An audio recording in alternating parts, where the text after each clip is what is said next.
पुरुषः सहस्राक्षः सहस्रपात सभो विर्गो सर्वतिस्मृतवात्यतिष्ठदशाङ्गुलाम् पुरुष एवेदग्गुं सर्वं यद्भूतं यच्च भाव्यम् उतामृतत्वशेषानो जदान्नेनातिरोहति एतावानस्य महिमातो ज्यायांश्च पुरुषः पादोऽस्य विषवा भूतानि त्रिपादस्यामृतान् दिवे त्रिपादूर्ध्व उदैत पुरुषः पादोषेहा भवत् पुनः ततो विभवाङ्गत्रामत्साशनानशने अभि ततो विराडजायत विराजो अधिपुरुषः स जातो अत्यरित्य तपश्चाद्भूमिमथो पुरः तस्माद्यज्ञात् सर्वहूतः सम्भृतम् प्रखदास्यम् पशुस्तांश्चक्रे वायव्यानारण्याग्राम्याश्च जे तस्माद्यज्ञात् सर्वहूत ऋचः सामानि जग्निरे छन्दाकोशे जगनीरे तस्माद्यजस्तस्मादजायत तस्माद्दशवा अजायन्त जे केचोभयादतः गावो ह जगनीरे तस्माज्जाता अजावयः तै यज्ञम् बर्हिखि प्रोक्षन् पुरुषम् जातमग्रुतः तेन देवा अयजन्त साध्यारेखयश्च जे सच्चिदानंद रूपाय विश्वोत्पत्त्यादि हेतवे तापत्रय विनाशाय श्री कृष्णाय वयम नमः। કલા અને સંસ્કૃતિની આ પાવન નગરી વડોદરાની અંદર મહારાજા સયાજીરાવ ગાયકવાડની આ પ્રતિષ્ઠિત ભૂમિ ઉપર આપણા સૌના પૂર્વજન્મના પુણ્યોના કારણે મળનારી એવી આ શ્રીમદ ભાગવતજીની રસધારા જ્યારે પૂજ્ય બાપુજીના શ્રી મુખેથી અહીંયા વહી રહી છે, ત્યારે આજના જ્યારે આપણે રૂક્ષ્મિણી વિવાહ તરફ ભગવાનને પરણાવવા તરફ જઈ રહ્યા છીએ, ત્યારે આજના દિવસે પ્રતિ દિવસના ક્રમ પ્રમાણે પૂજ્ય બાપુજી આપણી વચ્ચે આવી ચૂક્યા છે. આપણે સૌ તાળીઓના ગડગડાટથી તેમનું હાર્દક અભિવાદન કરીશું, સ્વાગત કરીશું. અને પ્રતિ દિવસના ક્રમ પ્રમાણે આપણે આંગણે પધારેલા ભગવાન કે જે અક્ષર સ્વરૂપે આપણી વચ્ચે ભાગવતજી રૂપે બિરાજમાન છે, આરતી વડે આપણે એમની પૂજા કરીશું. તો આરતી માટે જેમના નામની ઘોષણા કરું તેમને નિવેદન છે, આપ સૌ જલ્દીથી આવી અને આપનું સ્થાન ગ્રહણ કરી લેશો. જીયાબેન ઠક્કર કે જે પૂર્વ સાંસદ છે, તેજલબેન અમીન કે જે ચેરમેન છે marathon team Vadodara, Amit Bhatnagar diamond કેબલવાળા, નિલેશભાઈ શુક્લ જે VCCR છે, અને રાજેશભાઈ, જયમીનભાઈ અમીન જે કાઉન્સિલર છે, જીતેન્દ્રભાઈ પટેલ જે પોતે કાઉન્સિલર છે અને પ્રકૃતિ રિસોર્ટના માલિક છે, અને દેહરાદૂન કે જ્યાં પૂજ્ય બાપુજીની કથા થવાની છે ત્યાંથી જે મહેમાન પધાર્યા છે, દેવેન્દ્રસિંહ પાલ, રણજીતસિંહ પાલ અને ટીકારામજી, રાત્રિ બજાર team, giants group of Indrapuri, જીગરભાઈ ઇનામદાર સિન્ડિકેટ, જલેન્દુ દવે, ડોક્ટર નીતિનભાઈ શાહ, ઋતુરાજભાઈ પટેલ, રાઘવજીભાઈ મિસ્ત્રી, કુસુમબેન મિસ્ત્રી, રીતેશભાઈ રાણા, દીપલભાઈ, હરિઓમ સોસાયટી મહિલા મંડળ, હરીશભાઈ શુક્લ, કોકિલાબેન પટેલ, હેમલતા દેવી અહેમદાબાદ અને મિતેશજી. સૌને નિવેદન છે, આપ જલ્દીથી આવી અને તમારું સ્થાન ગ્રહણ કરો. જ્યારે ભગવાન આપણી વચ્ચે આવ્યા, ભગવાને ગઈકાલે ગોવર્ધન લીલા કરી અને ભગવાને ગોકુળની રક્ષા કરી. આજે તે લીલા પછીની લીલાથી લઈ અને આપણે ભગવાનની જાનમાં જવાનું છે બધાને, અને ભગવાનને પરાણે પરણાવીને જ પાછું વળવાનું છે. તો રૂક્ષ્મિણી વિવાહ સુધીની આજની આપણી યાત્રા રહેશે, અને જેના લગ્નમાં જઈએ એના ગીત ગાવા જોઈએ, એમ આપણે ભગવાનના આજના દિવસે ગુણગાન ગાવાના છે. અને રૂક્ષ્મણી વિવાહ નિમિત્તે જેમ આપણે લગ્નમાં જઈએ ને ચાંદલો લખાવવો પડે ને, એમ ભગવાનને પણ આપણે કાંઈ ને કાંઈ ચાંદલો લખાવી અને એમને લગ્નની ભેટ આપવાની છે. તો આવો વધારે સમય ન લેતા આપણે આજના ક્રમમાં આગળ વધીએ, ભાવ અને પ્યારથી ભગવાનની આરતી કરીએ. आरती अति पावन पुराण की धर्म भक्ति विज्ञान आरती अति पावन पुराण की धर्म भक्ति विज्ञान महापुराण भागवत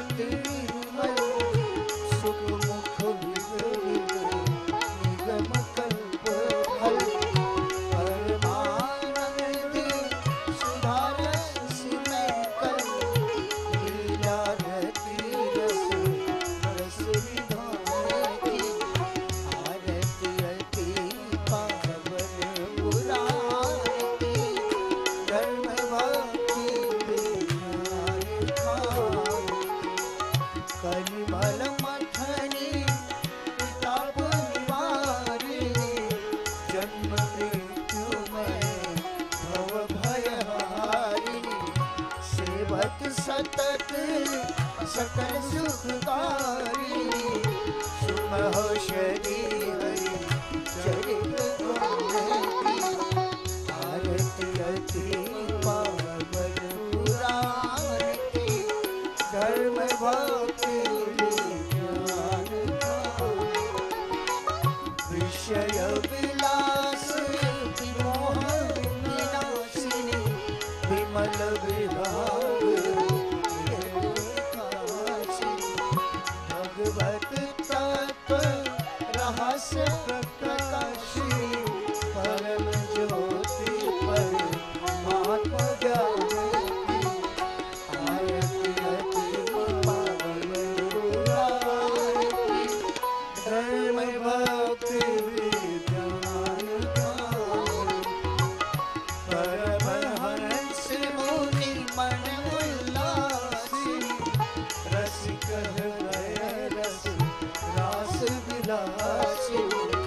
मुक्ति मुक्ति रति प्रेम सुदासी कथा अखिल जन प्रिय सुजानती आरती अति पावन पुराण की धर्म भक्ति विज्ञान आरती अति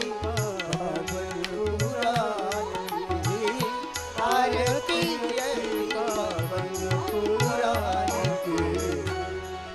बोलो सद्गुरुदेव भगवान की, बोलो श्री हनुमान जी महाराज की, बोलो शंकर भगवान की, बोलो संत समाज की जय जय श्री राधे.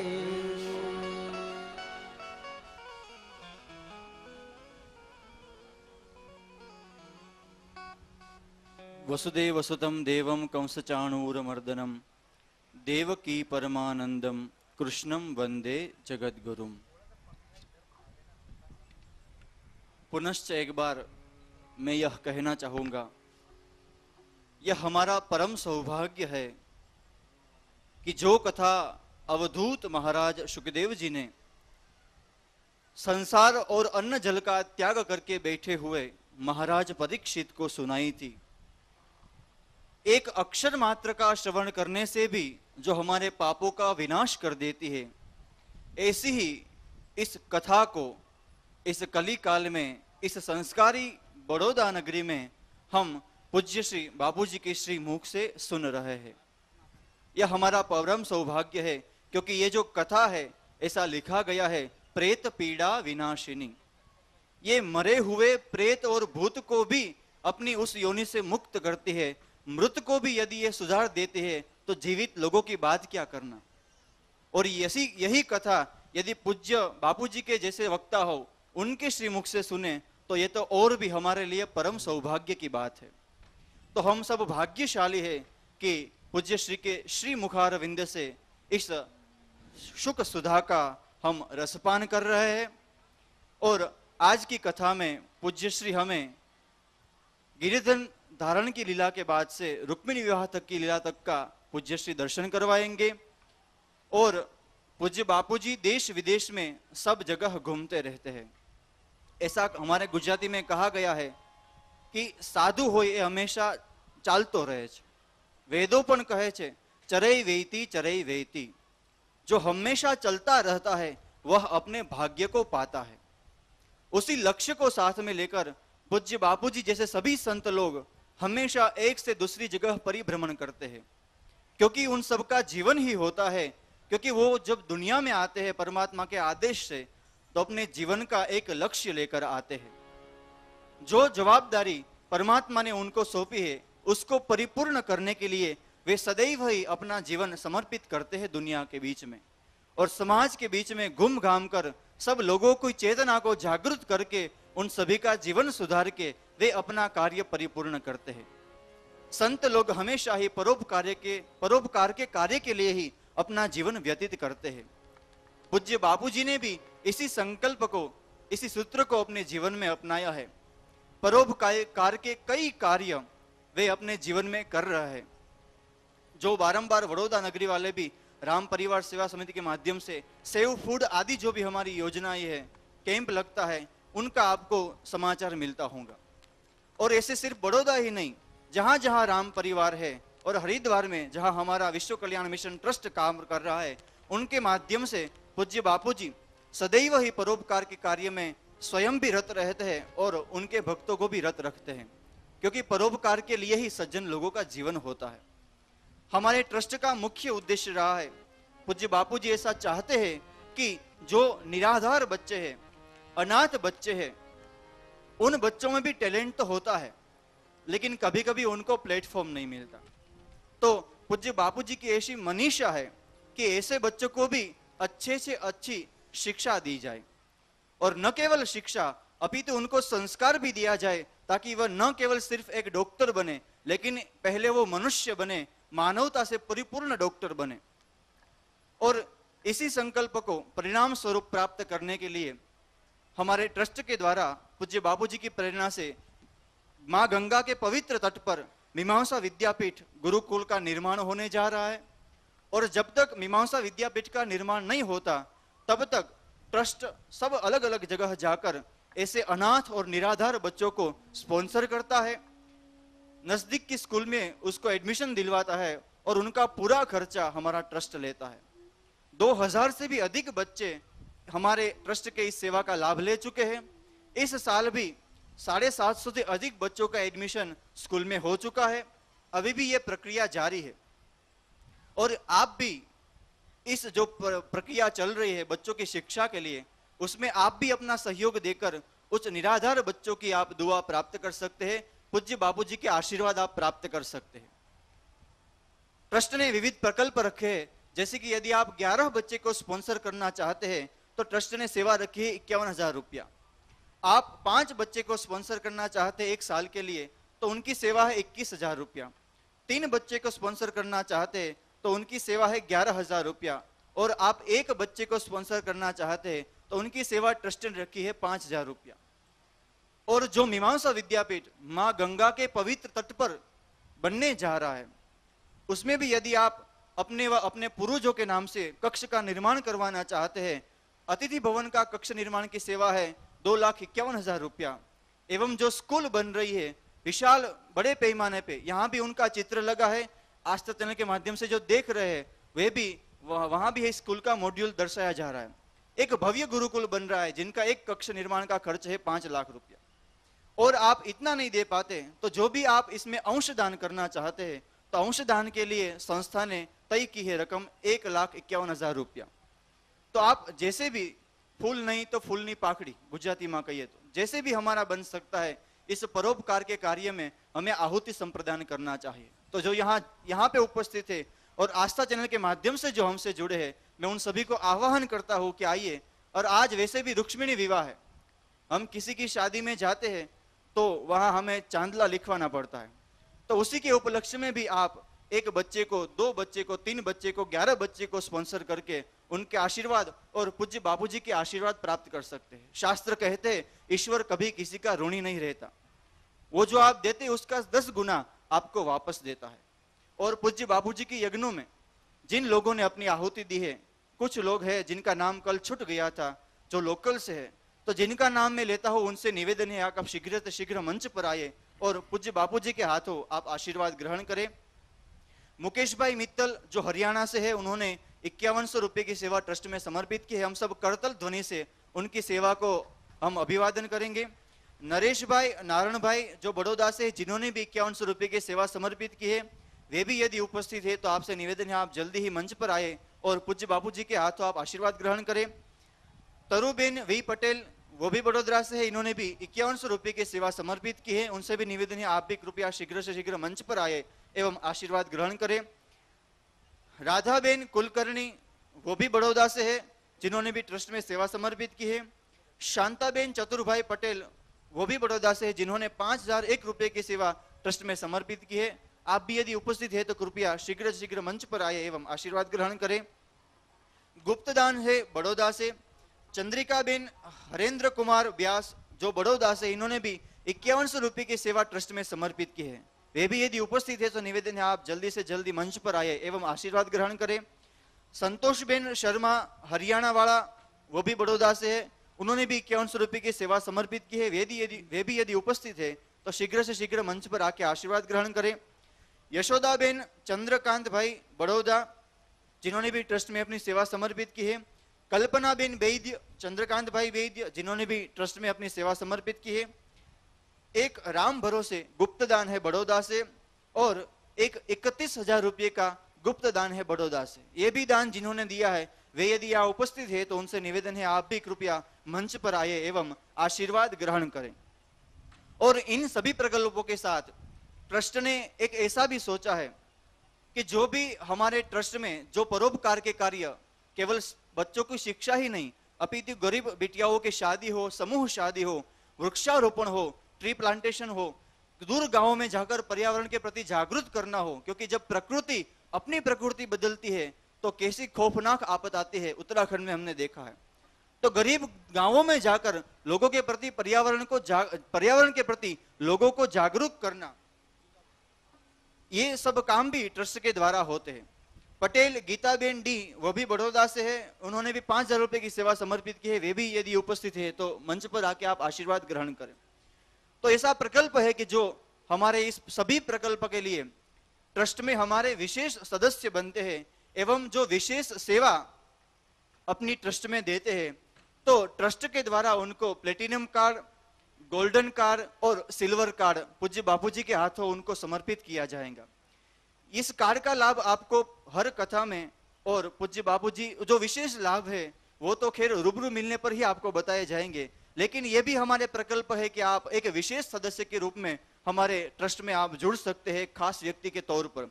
तो ये सब लाभ भी आपको इस सभी कार्ड के माध्यम से दिए जाएंगे। जो इसमें भी इच्छुक है और हमारी जो कोर टीम है उसमें आप यदि शामिल होना चाहते हैं तो आप रूबरू मिलकर उनकी माहिती प्राप्त कर सकते हैं। और जो यहाँ उपस्थित है वे यदि अपनी सेवा समर्पित करेंगे तो कथा के बाद पूज्य बापूजी के हाथों उनका सम्मान करवाया जाएगा। और जो आस्था चैनल के माध्यम से हमसे जुड़े हैं, चाहे वो अमेरिका से जुड़े हैं तो वहां तरुबेन का नंबर चल रहा है, लेस्टर यूके से जुड़े हैं तो वहां पर भारत वेलफेयर ट्रस्ट का नंबर चल रहा है, और जो हमसे कनाडा से जुड़े हैं उनके लिए खुश खबर यह है कि अगले माह पूज्य बापूजी 1 महीने के लिए कनाडा के प्रवास पर है। वो भी ये वहां जो कथा होने वाली है उनके बारे में कुछ जानकारी चाहते हैं तो कनाडा में हर भगवान जी मक्कड़ का नंबर चल रहा है, उनका संपर्क करके भी आप कथा की जानकारी प्राप्त कर सकते हैं। हमारा जो चिन्मय दर्शन प्रकट होता है उनके भी आप सदस्य हमारे स्टॉल का संपर्क करके बन सकते हैं। एवं विशेष सूचना यह है कि कल सुबह 10:30 बजे इसी मंडप में गुरु दीक्षा का कार्यक्रम होगा। जो भी पूज्य बापूजी को गुरु बनाना चाहते हैं उनसे निवेदन है कि आप ठीक 10:30 बजे इस यहाँ पंडाल में उपस्थित रहे। आगे की सूचना आपको कथा के पश्चात दी जाएंगी। अब ज्यादा समय न लेते हुए मैं निवेदन करूंगा पूज्य बड़े महाराज जी से कि वे हमें आशीर्वचन दे, उसके बाद हम इस भागवत रूपी रसक कुंड में अवगाहन करेंगे। पूज्य बड़े महाराज जी। बोलो श्री वृंदावन धाम की, श्री अयोध्या नाथ की, श्री हनुमान जी महाराज की। राष्ट्रीय संत श्री चिन्मयानंद बापू और राम परिवार सेवा समिति बड़ौदा, विश्व कल्याण मिशन ट्रस्ट हरिद्वार, राम परिवार सेवा समिति बड़ौदा के तत्वावधान में श्रीमद् भागवत महापुराण का कथा आज 6ठा दिवस है। रुक्मिणी विवाह है। हनुमान जी की असीम कृपा, देवी देवताओं, माता पिता, गुरु, इनका आशीर्वाद तो बराबर पड़ता है। ये नहीं कि एक माँ को 4 लड़का है, वो 4 को ही, किसी को 10 किलो, किसी को 20 किलो, किसी को 30 किलो, किसी को 40 किलो, ऐसा आशीर्वाद नहीं देता ना। एक ही माँ बाप सब लड़के को एक ही आशीर्वाद देगा, 2 आशीर्वाद नहीं रखता है।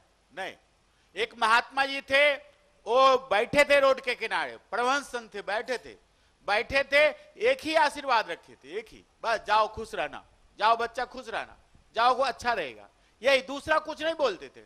जैसे कि तैसे रहना, यही बोलते थे, जैसे कि तैसे रहना, ये बोला करें। जो लोग देता था, ठंडी का सीजन, जो धावला ये कुछ दिया पैसे, वो जो दूसरा कहीं ले जाता था। तो सेठ ने देखा कि ये महात्मा को मैं रोज देता है, महात्मा के पास कुछ नहीं है, महात्मा के पास कुछ नहीं है। ट्रेन में एक महात्मा सफर कर रहे थे, वो चांदी का गिलास रखे थे, तो बड़ा का महात्माओं का बड़ा ठाठ है भाई, ये तो चांदी का गिलास है, वीआईपी सब भोजन, बहुत ठाठ है। क्या हुआ कि महात्मा जो है नीचे उतरे, ट्रेन चल दिया, उनके साथ कुछ और लोग भी थे। जब उतर गए, ट्रेन चल गया, तो भक्तों ने कहा बाबू तुम्हारा सामान तो ट्रेन में रह गया। महाराज अरे कहे जाओ जैसा तैसा, रहने दो, खुश है, रहने दो। यानी महात्माओं को छोड़ने में देर नहीं आता है, पकड़ने में भी देर नहीं आता है, पर लेते हैं और छोड़ते जाते हैं, रखते नहीं, वो भी छोड़ते जाते हैं। तो हम ये कहता हूं, हमारे राम जी ये कह रहे हैं, आनंद कंद सचितानंद घन, कि परमात्मा, वो महात्मा एक ही आशीर्वाद देता था। वो सेठ ने एक दिन देखा कि महात्मा को माल देते हैं, कि जाता कहां है, तो बगल में तो बैठ गया सामान देने के बाद। संध्या के समय चोर आया, माल उठा के चला गया। चोर को भी महात्मा कहे जाओ को जैसे के तैसे रहना, जाओ जैसे के तैसे रहना। और जो दान दिया था सेठ, उसको भी कहा जाओ जैसे के तैसे रहना। तो सेठ लगा झगड़ा करने, महाराज मैंने तुमको दान दिया, धावला दिया, कपड़ा और पैसा, तूने मुझको कहा जैसे के तैसे रहना, और चोर तेरा माल ले गया, उसको भी कहा जाओ जैसे के तैसे रहना। तेरे पास एक ही आशीर्वाद है कि दूसरा भी कोई है? तो महात्मा जी कहते नहीं बच्चा, मेरे पास एक ही आशीर्वाद है, माँ बाप गुरुजन संतजन के एक ही आशीर्वाद रहता है, ये नहीं रहता है।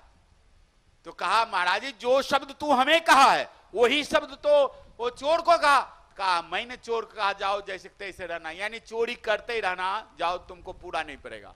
और जो दान दिया उसको मैं कहा जाओ जैसे तैसे रहना। जैसे तू दान करता है वैसे तुम्हारा पेढ़ी व पेढ़ी दान करते ही रहेगा, धन आते रहेगा, कभी कम नहीं पड़ेगा, कभी कम। हे महात्मा, माँ बाप ने बच्चे को आशीर्वाद एक बराबर देते हैं। ये नहीं कि एक लड़का को मोटा वाला को 10 किलो, 20 किलो, 30 किलो, नाना वाला को 5 किलो, बीच वाला को 2 किलो, नहीं। आशीर्वाद चतुर्मास में बरसात होता है, चाहे ज्यादा हो चाहे कम हो, बारिश होता है, लेकिन पानी कहाँ रुकेगा? जहां गड्ढा है, जहां गड्ढा है वहीं जाकर पानी रुकेगा, जहां तालाब है, कुआं है, नदी है, वहीं पानी रुकेगा। उसी तरह माँ बाप, गुरुजनों, संत जनों का आशीर्वाद उसके पास रुकता है जो गड्ढा। इसलिए परमात्मा 2 कान दिया है, 2 कान। एक कान से सुनो, तुम्हारे लायक शब्द है तो नीचे उतार लो, नहीं लायक है तो इस कान से निकाल दो, अंदर नहीं रखना, वो निकालते जाना। हाँ, लायक जो वस्तु है, जो ग्रहण करने लायक है, वो अंदर रखना चाहिए। इसलिए 2 कान दिया गया है।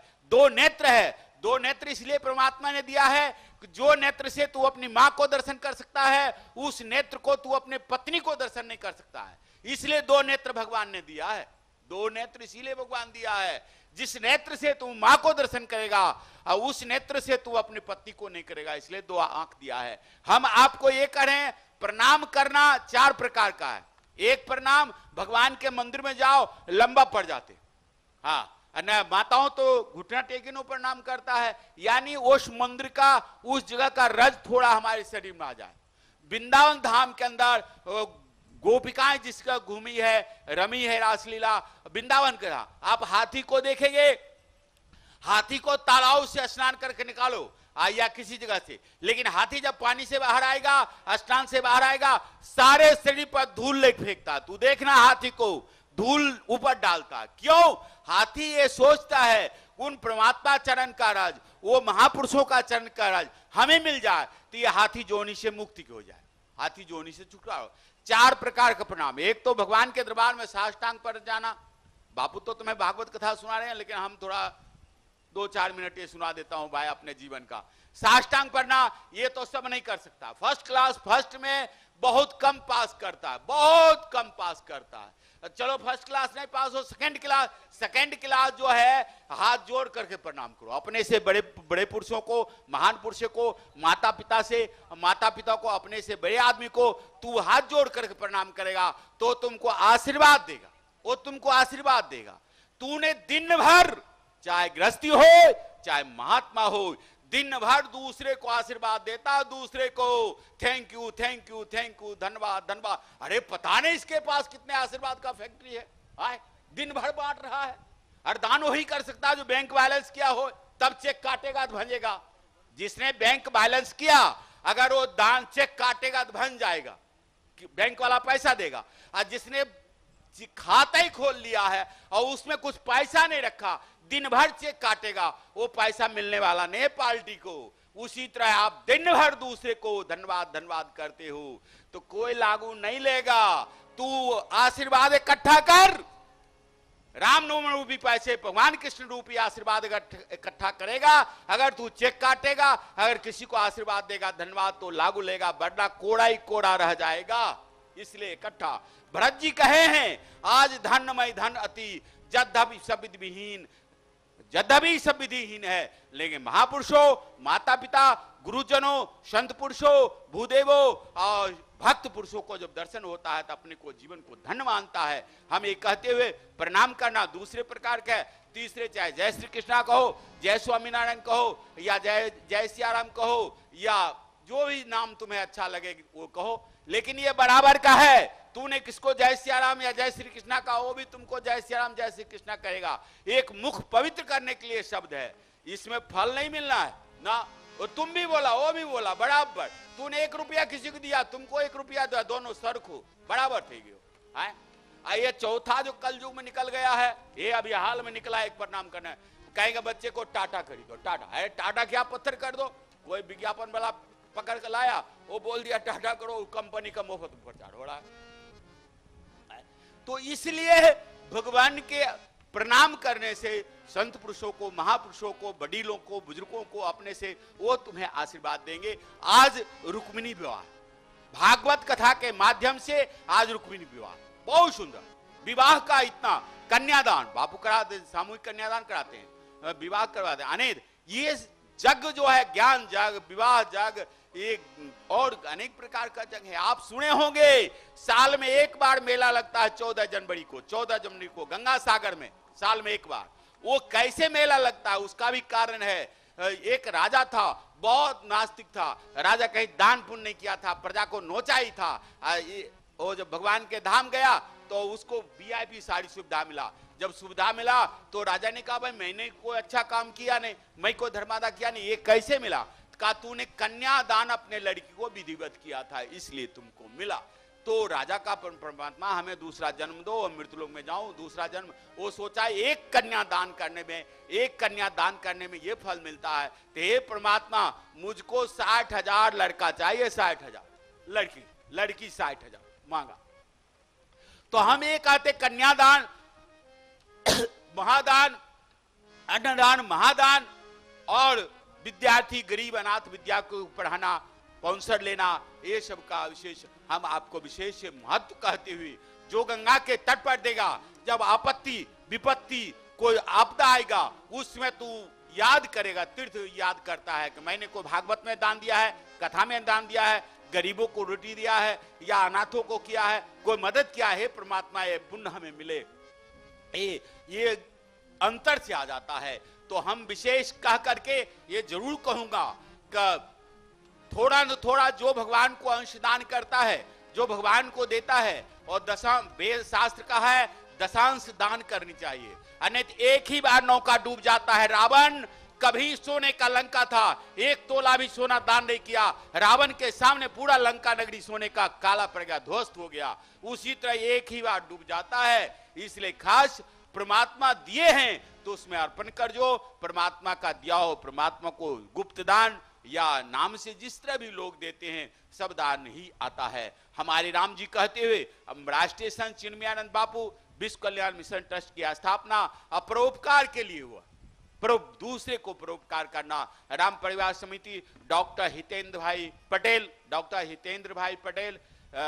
स्टेडिंग कमेटी का चेयरमैन, जो राम परिवार समिति का अध्यक्ष है, डॉक्टर हितेंद्र भाई, या दोनों तत्वावधान में कथा हुआ है। हम सब के सब उसमें बापू के कार्य में सहयोग करें। अब माँ गंगा, हम ये कहूंगा, माँ गंगा समुद्र में तू नारियल डालना और नारियल तुम्हारे पाछू आ जाएगा। समुद्र कोई दिवस रखता नहीं है, भगवान लक्ष्मी और नारायण का समुद्र में वास है, दरिया में वास है, तो आप सबको पता है। उसी तरह नारियल डालो, फूल डालो, समुद्र बाहर कर देता है। उसी तरह अपने पास रखता नहीं है। आप परमात्मा के नाम पर दान जो देते हैं, अब भागवत में जो देते हैं, या कन्यादान जो करते हैं, जिस तरह समुद्र पाछे करता है, भगवान समुद्र के स्वरूप हैं, वो तुम्हें फिर डबल तिबल करके ज्यादा करके पाछे देते हैं। और एक कहते हुए, मैं जैसे किसान 1 किलो खेत में बीज डालता है, 1 कुंटल अनाज पकता होता है, उसी तरह हमारे राम जी आपसे कहते हुए समस्त देशवासी सभी को, आज रुक्मिणी विवाह है, रुक्मिणी विवाह में कन्यादान,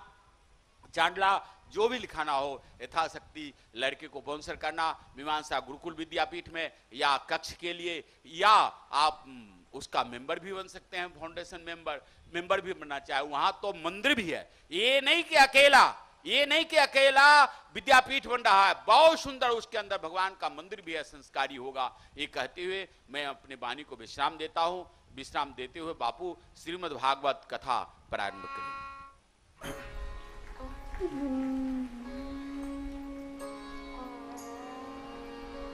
ओम नमो भगवते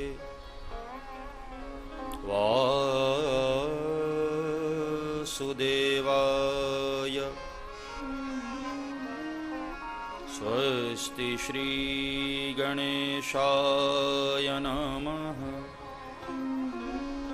श्री सरस्वत्यै नमः।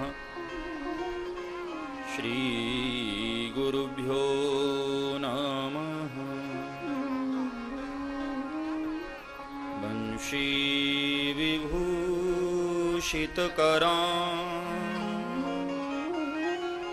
नवनीरदाभात्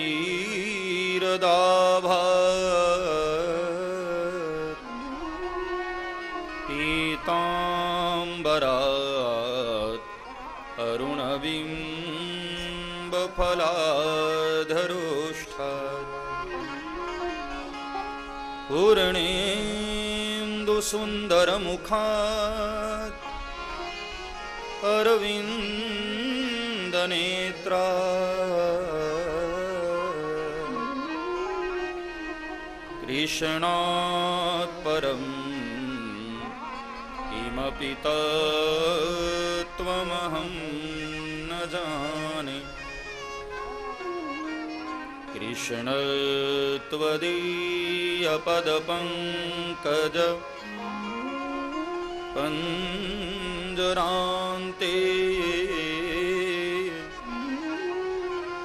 अद्यैव मे विशतु मानसराजहंस। प्राणप्रयाणसमये कफवातपित्तैः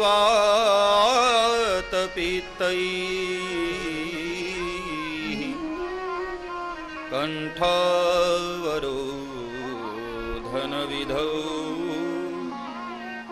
स्मरणं कुतस्ते। योऽन्तः प्रविश्य मम वाचमिमां प्रसुप्ता सञ्जीवयत्यखिलशक्तिधरः स्वधाम्ना अन्यश्च हस्तचरणश्रवणत्वगादीन् प्राणान् नमो भगवते पुरुषाय तुभ्यं सच्चिदानन्दरूपाय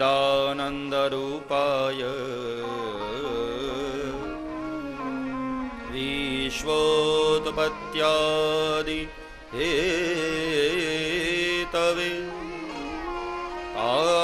तापत्रय विनाशाय श्रीकृष्णाय वयं नमः।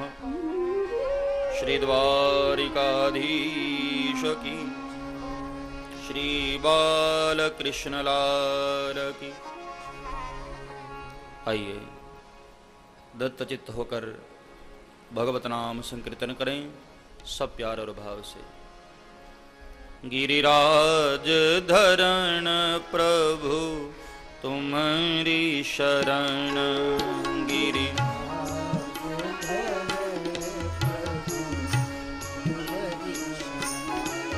गिरिराज धरण प्रभु तुम्हारी शरण।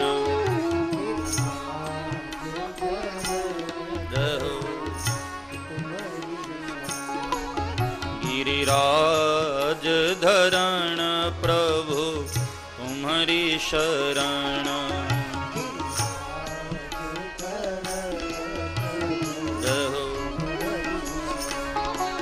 प्रभु तुम्हारी शरण, प्रभु तुम्हारी शरण, तुम्हारी शरण,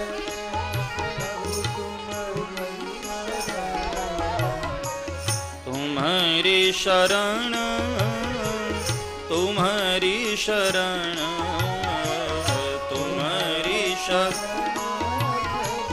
जय हो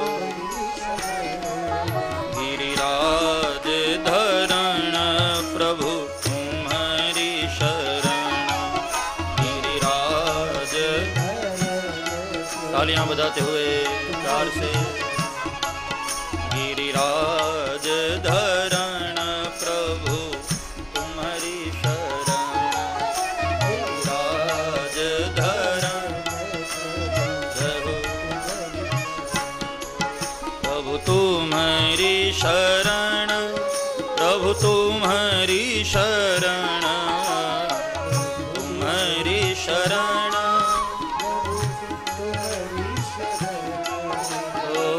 तुम्हारी शरण, तुम्हारी शरण, तुम्हारी शरण,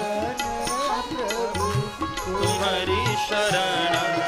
गिरिराज धरण प्रभु तुम्हारी शरण,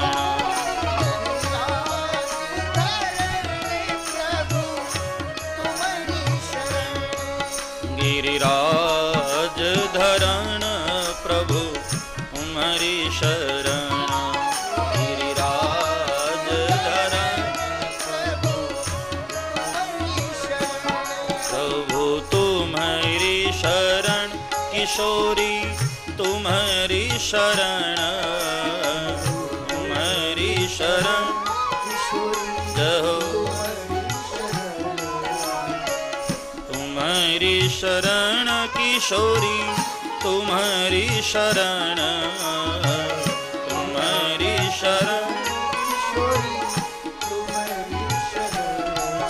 गिरिराज धरण प्रभु तुम्हारी शरण, गिरिराज। तालियां बजाते हुए प्यार से। गिरिराज धरण प्रभु तुम्हारी शरण,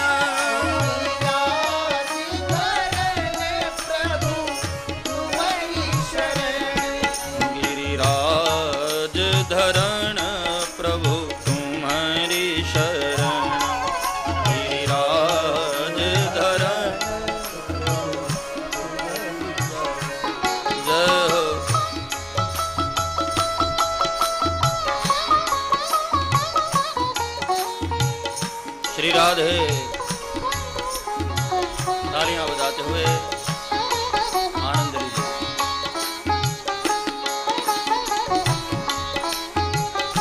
जय हो।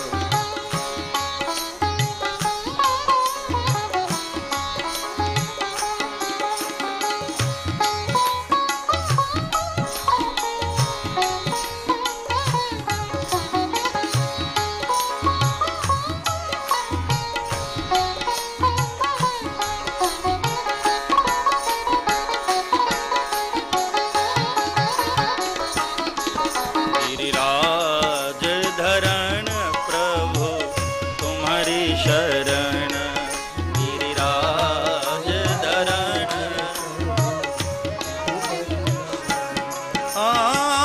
तुम्हारी शरण, राधा तुम्हारी शरण, तुम्हारी शरण, तुम्हारी शरण, हे तुम्हारी शरण राधे तुम्हारी शरण, तुम्हारी शरण। जय हो। तुम्हारी शरण श्री राधे तुम्हारी शरण, तुम्हारी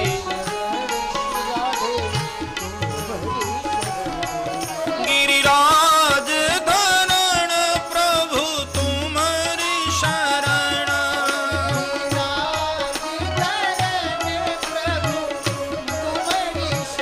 ओ गिरिराज धरण प्रभु तुम्हारी शरण, हरि बोल। तुम्हारी शरण राधे तुम्हारी शरण,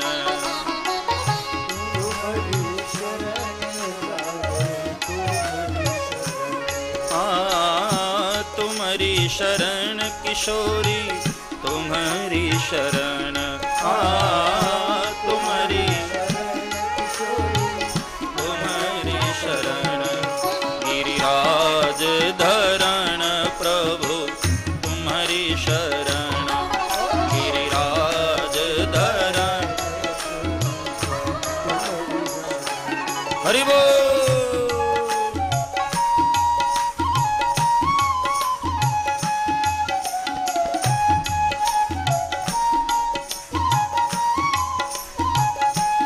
जय हो।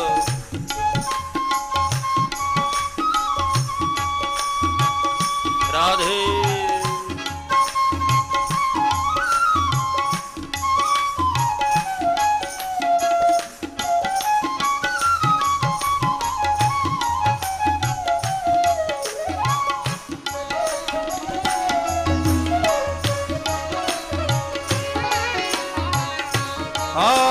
राधे तू बड़ भागिनी,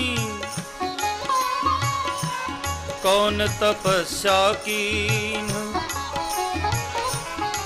तीन लोक तारन तरन सो तेरे आधीन।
शरण राधे तुम्हारी शरण, तुम्हारी शरण,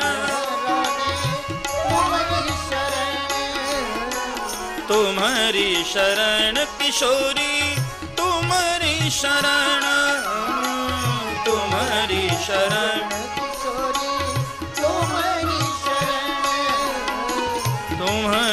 शरण राधे तुम्हारी शरण तुम्हारी तुम्हारी शरण गिरिराज धरण प्रभु तुम्हारी शरण गिरिराज धरण गिरिराज धरण प्रभु तुम्हारी शरण कार्य गिरिराज धरण प्रभु तुम्हारी शरण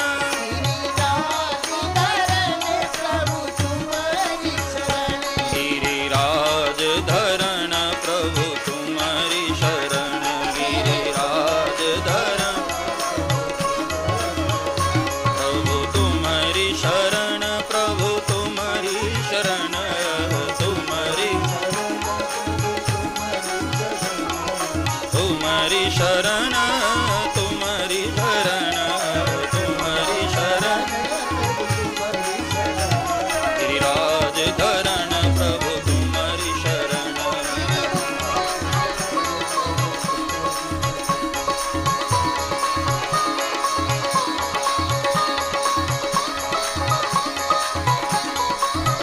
जय हो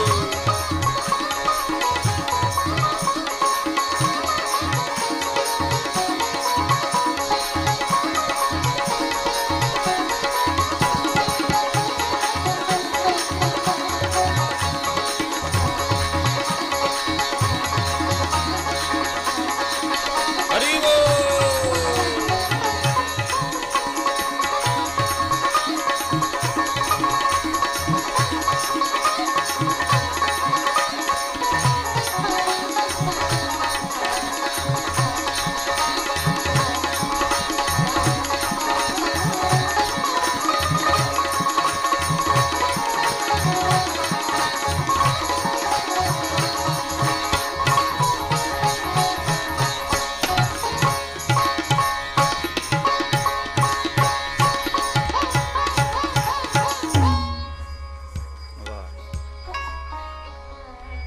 तुम्हारी शरण किशोरी तुम्हारी शरण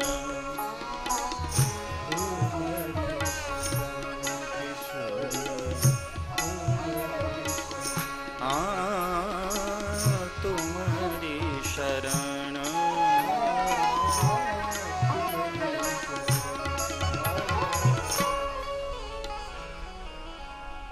बोली बाल कृष्ण लाल की श्री द्वारिकाधीश की श्री हनुमान जी महाराज की सदगुरु देव की संत समाज की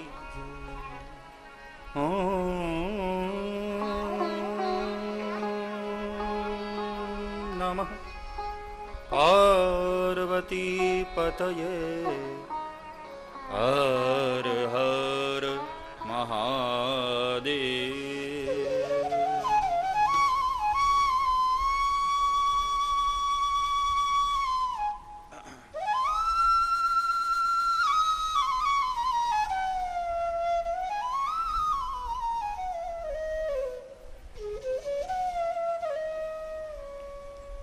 परम वंदनीय प्रातः स्मरणीय पूज्य गुरुदेव संत समाज ने भोदेव भक्ति शक्ति स्वरूपा माताओं एवं बहनों, उपस्थित हमारे भाई लोग,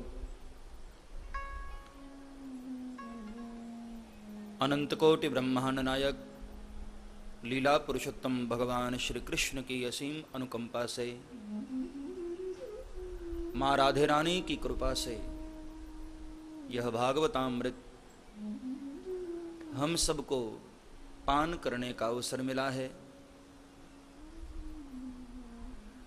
राम परिवार सेवा समिति बड़ोदरा और विश्व कल्याण मिशन ट्रस्ट हरिद्वार दोनों के ही संयुक्त तत्वाधान में यह कथा प्रवाहित हो रही है। बड़भागी हैं वे लोग जो निरंतर रसपान कर रहे हैं, चाहे यहां प्रत्यक्ष अथवा तो अपने घरों में बैठे हुए अप्रत्यक्ष।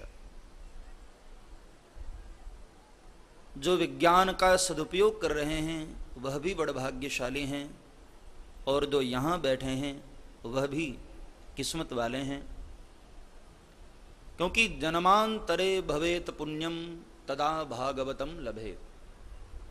जन्म जन्मांतर जब जीव पुण्य करता है तो उसका परिणाम श्रीमद् भागवत। एक जन्म के पुण्य का फल यह नहीं होता प्यारे, कई जन्मों के। जन्मांतरे भवेत पुण्यम, कई जन्म तक जब जीव पुण्य करता है तब हरि कथा मिलती है। बड़ा भाग्यशाली हैं आप लोग।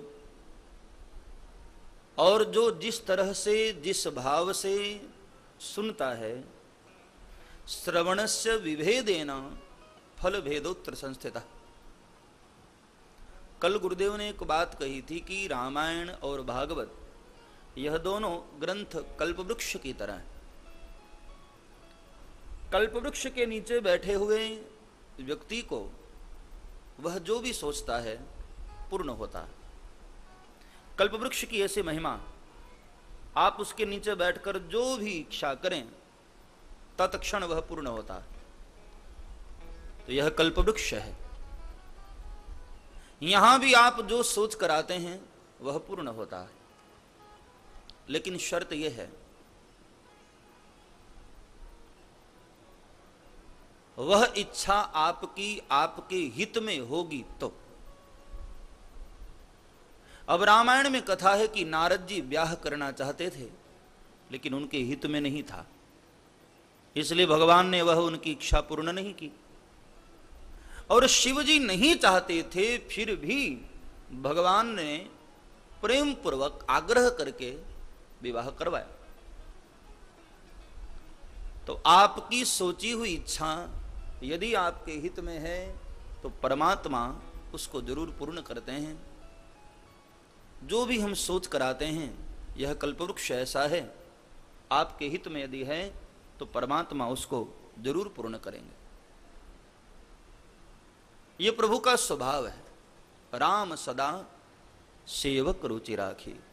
भगवान हमेशा ही अपने भक्तों की इच्छा पूर्ण करते हैं।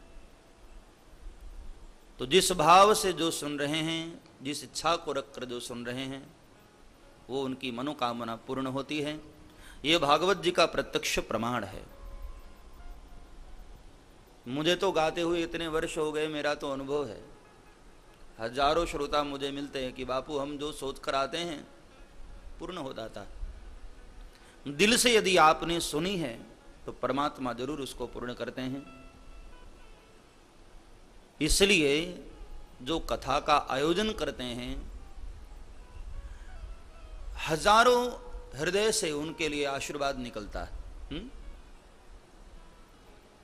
क्योंकि कथा का जो आयोजक है वो हजारों हृदय को तृप्त करता है।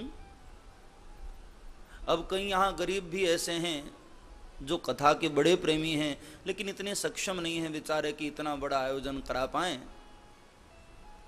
तो जब उनको कभी भगवान की कथा मिल जाती है तो उनके हृदय से, अंतर हृदय से आशीर्वाद निकलता है कि परमात्मा जिसने मुझे आपकी कथा सुनवाई उसको यूं ही आशीर्वाद देते रहना। उसकी अंतरात्मा से निकलता है। इसलिए कथाओं का आज इतना विशाल रूप होने लगा। वरना लोग पहले के जमाने में सेठ लोग कथा करवा देते तो घर के अंदर ही कोई पंडित जी कथा करते थे और उनके ही परिवार के लोग सुन लेते थे। लेकिन धीरे धीरे धीरे धीरे समय आगे बढ़ा और कथा का विशाल रूप हुआ। उसका यही कारण है कि कई लोग वंचित रह जाते थे, कई लोग चूक जाते थे। आज हमारे यहां देहरादून से पधारे हुए हैं हमारे देवेंद्र पाल जी, उनके मित्र रंजित भाई, वहां अभी देहरादून में कथा होने वाली है 17 अक्टूबर से। बहुत विशाल और भव्य आयोजन करा रहे हैं हमारे देवेंद्र सिंह जी। तो वो बड़ोदरा की कथा सुनते सुनते उनको ऐसा लगा कि मैं तो वहां करा ही रहा हूं, तो मुझे कराने से पहले बड़ोदरा की कथा इतनी प्यारी लगी उनको कि उनको खींचकर यहां लाई। और यहां पर इसलिए आए हैं कि जैसे बड़ोदरा में आप लोग भागवत सुन रहे हैं ना, तो वो सबको आमंत्रित करने आए हैं कि आप सब लोग देहरादून भी पधारें और वहां राम कथा सुने। हमारे बिनू भाई खड़े हो जाओ और सबको अभिवादन कर दो जरा। मैं कैमरे वाले भाई को कहूंगा कि जरा बिनू भाई के अभिवादन को सबको, ये सभी बड़ोदरा वासियों को आमंत्रित कर रहे हैं। और जो जो लोग आस्था पर सुन रहे हैं ना, उन लोगों को भी उनकी ओर से मैं कह दे रहा हूं, सबको ना। मुझे कह रहे थे कि बापू यदि 400 लोग भी आ जाएंगे तो हम उनके रहने की और भोजन की निःशुल्क व्यवस्था करेंगे। अब केवल ताली बजाने से नहीं होगा, आना भी पड़ेगा जो जो ताली बजाए हो। अभी दीपावली से पहले 17 अक्टूबर से 25 अक्टूबर तक वहां दिव्य विशाल राम कथा का आयोजन, और उसका सीधा प्रसारण भी होगा आस्था चैनल पर। तो आपके ही तत्वाधान में, और राम जी के बड़े प्रेमी हैं। अपने एसोसिएट्स का नाम भी उन्होंने रखा है राम राम एसोसिएट्स, ताकि एक बार पढ़े तो उसके मुख से 2 बार राम राम तो निकले। हाँ, तो यहां पर इसलिए पधारे हैं कि आप सभी वहां पहुंचें।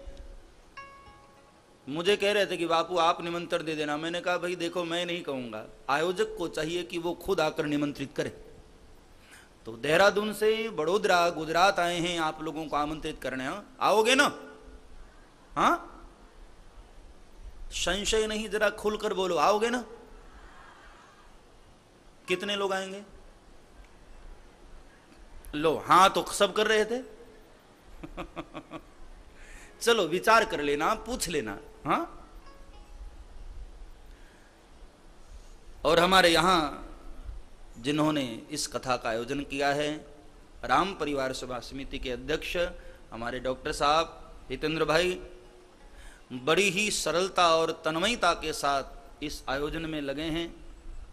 और मैं आपको एक राज की बात बताऊं, पिछले बार भी जब इन्होंने राम कथा रखी थी तो जितने दिन कथा चली उतने दिन इन्होंने व्रत रहकर के कथा सुनी है, और इस बार भी व्रत रहकर उपवास। हाँ, और ये तो एक नियम हुआ कि अन्न नहीं खाना, एक दूसरा नियम और है, पग में पादुका नहीं पहनना। जितने दिन तक कथा चल रही है आप देखना, पांव में पादुका नहीं। तो ऐसी श्रद्धा आयोजक में यदि है तो मैं भरोसे के साथ कहता हूं उसका ही आयोजन हकीकत में सफल होता है और संपूर्ण होता है। आयोजन कराना बड़ी बात नहीं है, दुनिया में पैसे वालों की कमी नहीं है, बहुत लोग आयोजन करा देते हैं। हाँ, लेकिन आयोजन के साथ साथ आयोजक के मन में यदि श्रद्धा है, भाव है, समर्पण है, तब ही उसका आयोजन सफल होता है। बाकी तो ईर्ष्यावश भी कई लोग आयोजन करा देते हैं कि तुमने इतना बड़ा कराया, मैं तुमसे बड़ा कराऊंगा। ऐसी प्रतिस्पर्धा में जो आयोजन होते हैं उस आयोजन में कल्याण की भावना नहीं। और आप रामायण पढ़कर देखना कि दक्ष ने जो यज्ञ किया, ब्रह्मा जी को बुलाया, भगवान विष्णु को बुलाया, सारे ऋषियों को बुलाया, लेकिन शिव को नहीं बुलाया। और शिव का मतलब ही है कल्याण। जिस आयोजन में, जिस यज्ञ में, जिस भी उत्सव में कल्याण यानी शिव न आए, वो आयोजन कभी भी सफल हो ही नहीं सकता। और आप रामायण पढ़कर देखना कि दक्ष का यज्ञ पूर्ण नहीं हुआ, खंड हुआ। दक्ष का यज्ञ बीच में ही रह गया, क्योंकि वहां शिव नहीं आए थे। शिव का मतलब है कल्याण।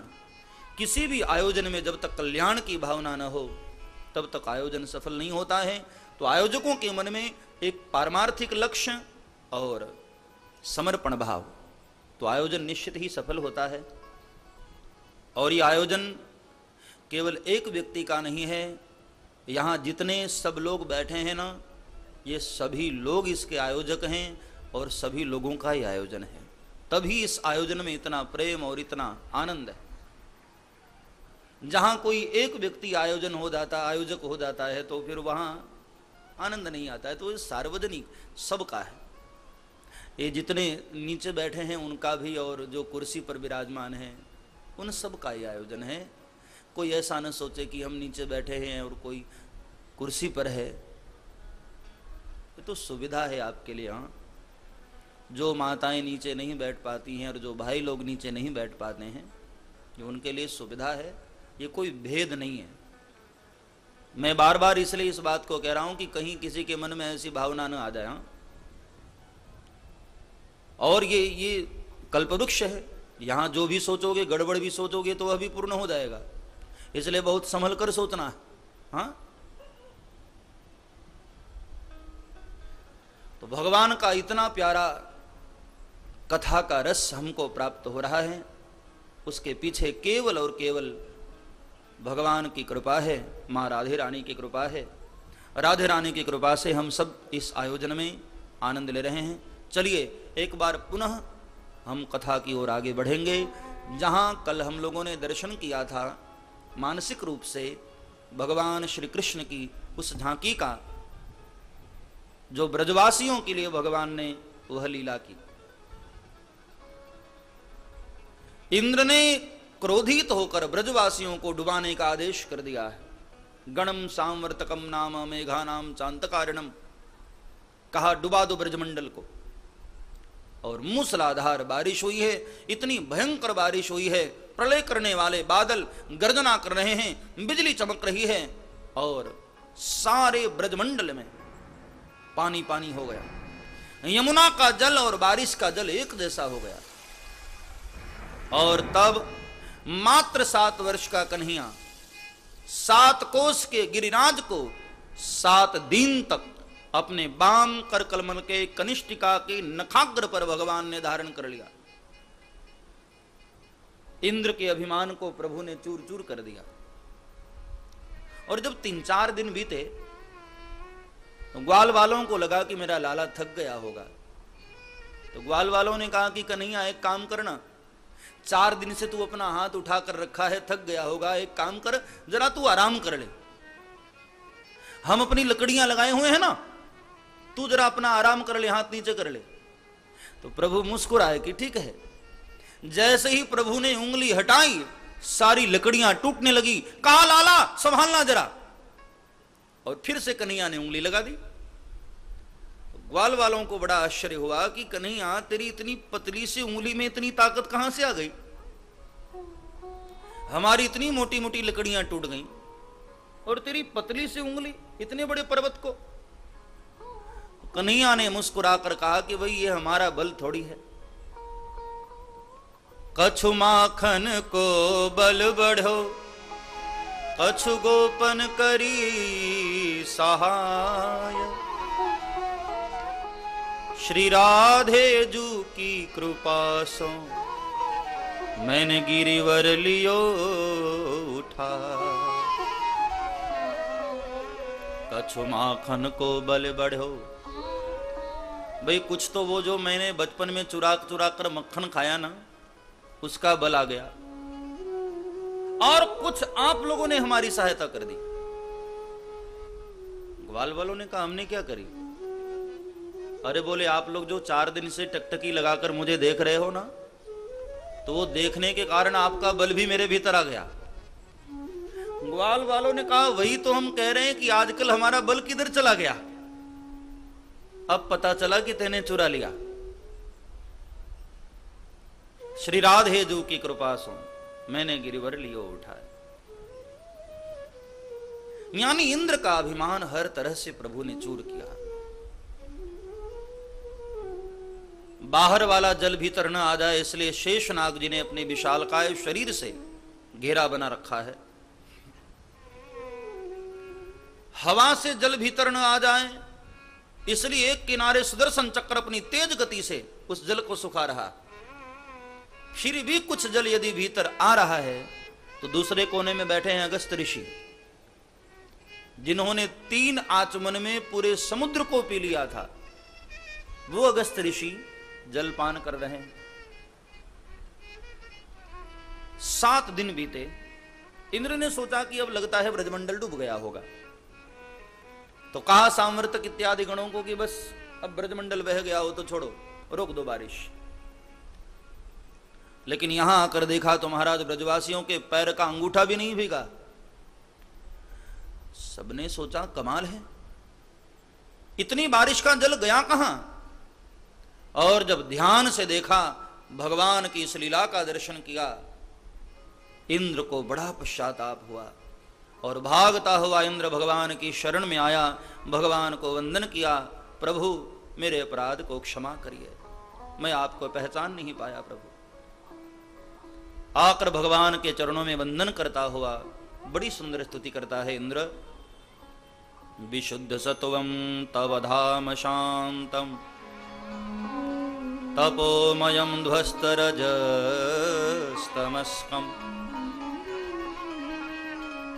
मायामयोऽयं गुणसंप्रवाहो न विद्यते ते ग्रहणानुबंध। हे प्रभु, आपका श्री विग्रह विशुद्ध सत्वरूप है। आप तेजोमय हैं, तपोमय हैं। आपकी माया के वशीभूत होकर के मैं आपको पहचान नहीं पाया। प्रभु, भगवान की माया बड़ी दुरत्यया है। भगवान श्री कृष्ण कहते हैं ना, देवी हे शाम गुणमयी मम माया दुरत्यया। बड़ी दुरत्यया है प्रभु की माया। 3 प्रकार की भगवान की माया है, उससे बचना बहुत मुश्किल है। स्वजन मोहिनी माया, विमुखजन मोहिनी माया, स्वमोहिनी माया। बड़े बड़े ब्रह्मादिक देवता भी इस माया के अधीन हो जाते हैं। प्यारे, हम आप कौन, बच नहीं पाते हैं। जो सत्य को झूठ करके दिखाए और झूठ को सत्य करके दिखाए, वही माया। तेजो वार मृदाम यथा विनमयो यत्र त्रिसर्गो मृषा धामना स्वेन सदा निरस्त कुहुकम सत्यम परम धीमहि। वेदव्यास जी ने भी कहा कि जैसे तेजो में, सूर्य रश्मियों में, सूर्य की किरणों में कभी कभी जल में स्थल की भ्रांति हो जाती है, स्थल में कभी कभी जल की भ्रांति हो जाती है, ऐसे ही संसार परिवर्तनशील होते हुए भी जिनकी माया के कारण सत्य भाषित होता। हम संसार वासियों को लगता है कि संसार सत्य है, हाँ, जबकि हकीकत यह है कि संसार माया है। इस माया के कारण सत्य भाषित तो होता है, लेकिन सत्य है नहीं। मायामयोऽयं गुण संप्रवाहो, मायामयोऽयं गुण संप्रवाहो न विद्यते ते ग्रहणानुबंधः।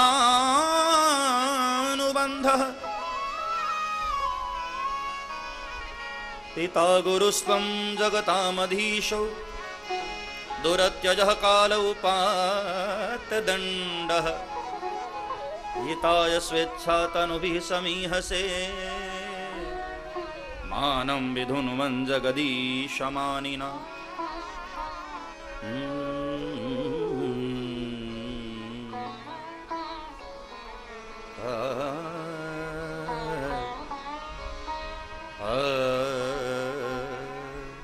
राग दरबारी संगीत का बहुत प्यारा राग। सारेगा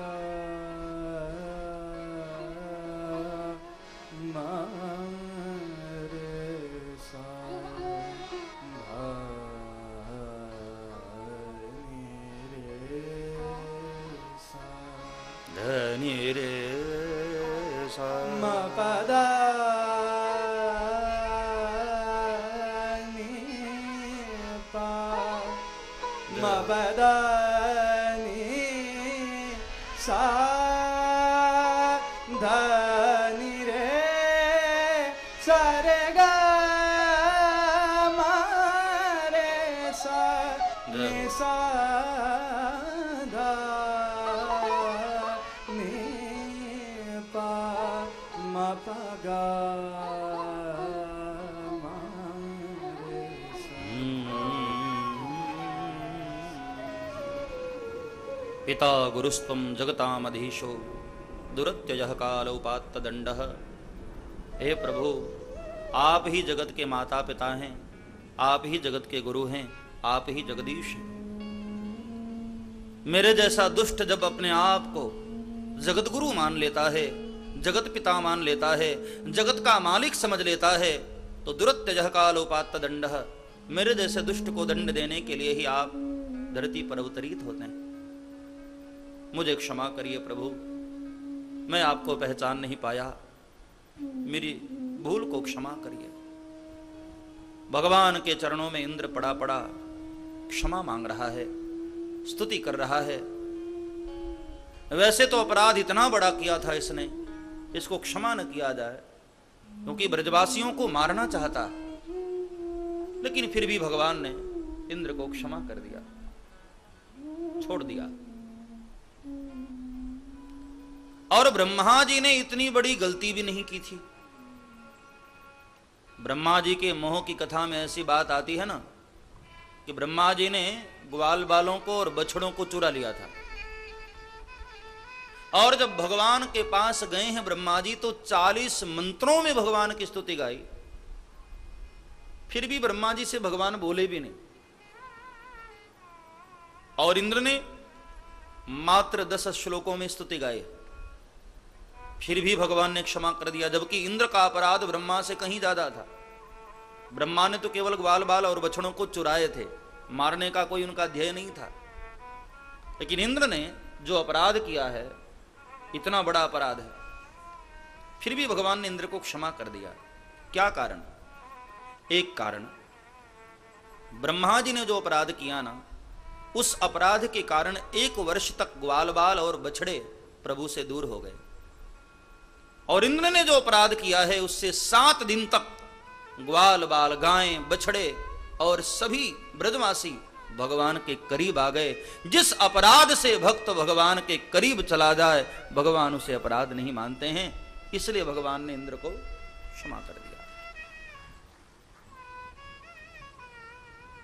बाद में फिर ऐसी कथा है, वहां गौ माता आती है, सुरभि गौ माता, और उन्होंने कहा कि प्रभु, आज से हमारे इंद्र आप हुए। अभी तक हम अपने दूध का अभिषेक इंद्र के ऊपर करते थे, लेकिन आज हम लोगों के प्राणों की रक्षा करके मानो आप ही हमारे इंद्र हो गए हैं प्रभु। इसलिए मेरी इच्छा है अपने दुग्ध से मैं आप पर अभिषेक करूं। कन्हैया बैठ गए और गौ माता ने अपने दूध से गोविंद को स्नान कराया। बाद में इंद्र ने अपने हाथी के सूंड में जल लेकर शुद्धोदक जल से भगवान को स्नान कराया। तिलक लगाया गया है गोविंद को, पुष्प चढ़ाए गए, माल्यार्पण किया गया, और सबने मिलकर भगवान की बहुत प्यारी स्तुति गाई। सबने मिलकर के भगवान की आरती उतारी है। मारा घट मां विराजता श्रीनाथ जी, यमुना जी, महाप्रभु जी। मारा घट मां नाथ जी, यमुना जी, महाप्रभु। ओ मारा घट मां विराजता नाथ जी, यमुना जी, महाप्रभु जी। मारा घट मां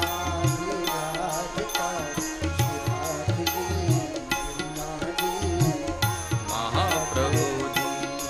मारा घट मां विराजता श्रीनाथ जी, यमुना जी, महाप्रभु जी। मारा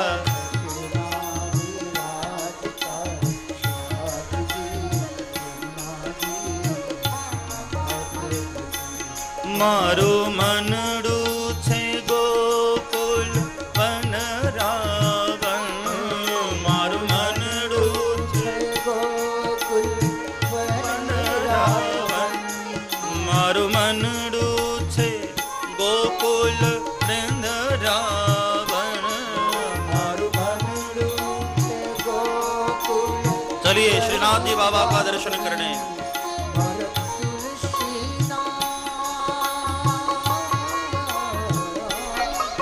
मारा तन नागणियाમાં તુલસી ના વન, મારા પ્રાણ જીવન ઓ મારા ગઢમાં બિરાજતા નાથજી યમુનાજી મહાપ્રભુ ઓ મારા ગઢમાં। सब गाइए महाप्रभु ओ मारा घटમાં વિરાજતા શ્રીનાથજી યમુનાજી મહાપ્રભુજી। અમારા ઘટમાં વિરાજતા શ્રીનાથજી હરિ બોલ મહાપ્રભુજી। રાધે।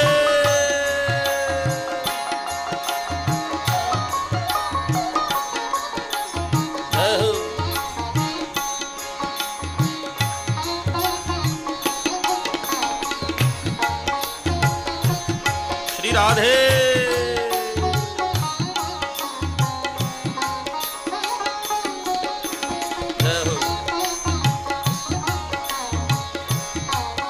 चलिए थोड़ी देर बड़ोदरा को भूल जाइए, चलिए नाथ द्वारा श्रीनाथ जी का दर्शन करते हैं।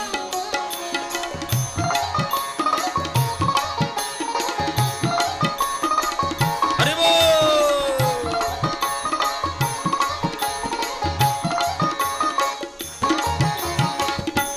मारा गढ़માં બિરાજતા શ્રીનાથજી યમુનાજી મહાપ્રભુજી ઓ મારા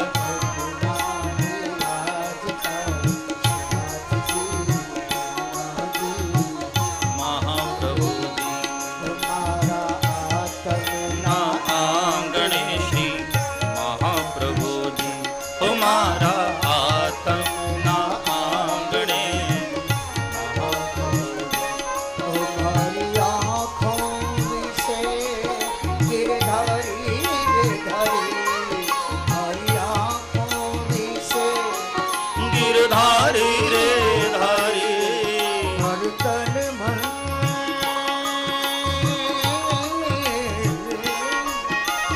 તન મન ગયું છે જેની વારી રે વારી મારા શ્યામ મોરારી ઓ મારા ઘટમાં વિરાજતા શ્રીનાથજી યમુનાજી મહાપ્રભુજી।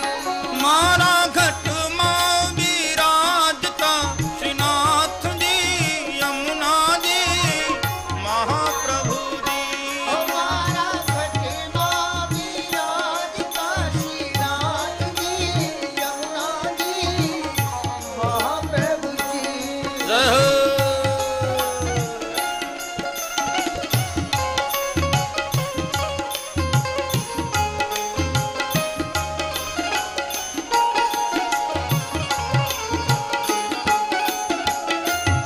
राधे जय हो।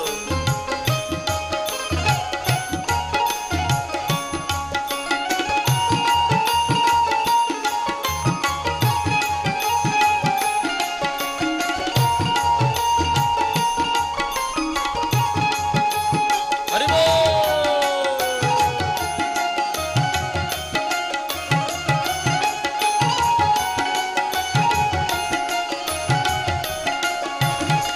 મારા ઘટમાં બિરાજતા નાથજી યમુનાજી મહાપ્રભુજી મારા ઘટમાં હરિ બોલ યમુનાજી મહાપ્રભુ અમારા પ્રાણ ખસી મને વિશ્વમાં જય હો।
ने चरणे धरूं जीवन सफल करूं। हमारा गढ़मा विराजता श्रीनाथ जी यमुना जी महाप्रभु। हमारा गढ़मा विराजता श्रीनाथ जी यमुना जी महाप्रभु जी। मारा घटना विराज काशी नाथ जी यमुना जी महाप्रभु जी। हमारा घटमा विराजता श्रीनाथ जी यमुना जी महाप्रभु जी। हमारा घटमा हरि बोल।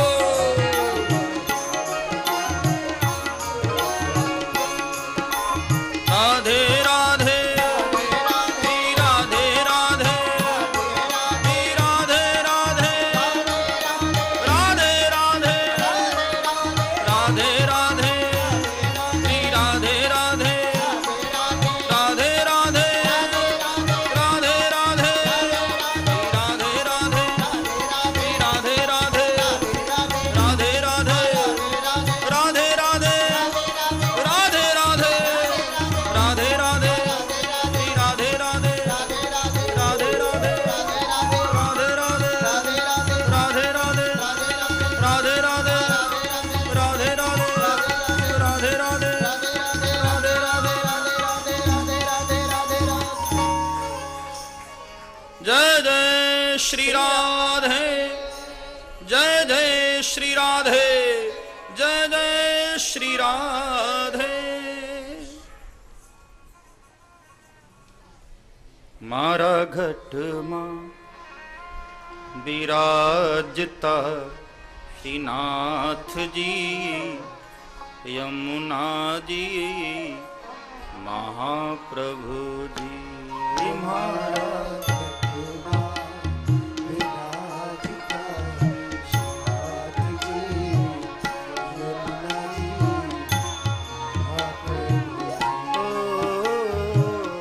महाप्रभु जी।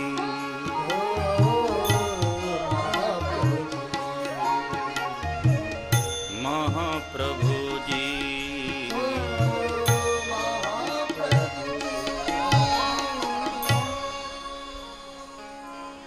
तो ये जो गिरिराज वाली झांकी है भगवान की, ये नाथ द्वारा में दर्शन होती है। भगवान एक हाथ कमर पर रखे हुए हैं और दूसरा हाथ ऊंचा किए हुए हैं। श्रीनाथ जी बाबा ऐसा लगता है गिरिराज गोवर्धन को धारण किए हुए हैं। बड़ी सुंदर झांकी।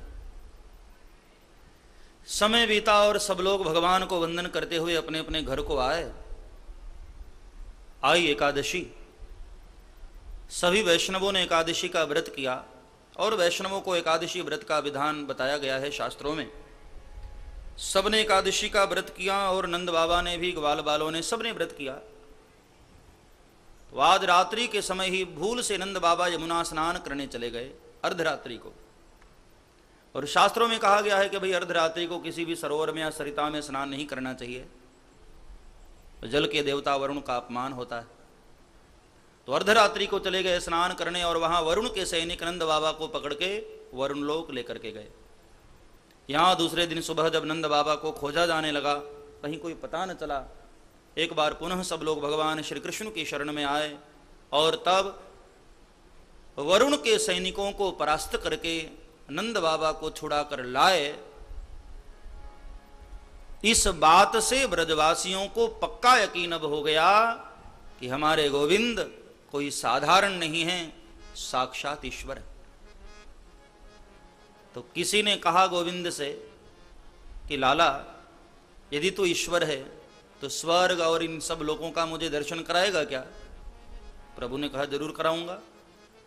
और भगवान ने सबको स्वर्गादिक लोगों का भ्रमण कराया। स्वर्ग, अपवर्ग, वैकुंठ इत्यादि सभी लोगों का दर्शन कराया प्रभु ने। और सब दर्शन कराने के बाद प्रभु ने पूछा कि बताओ, तुम्हारा ब्रज अच्छा है या मेरा वैकुंठ?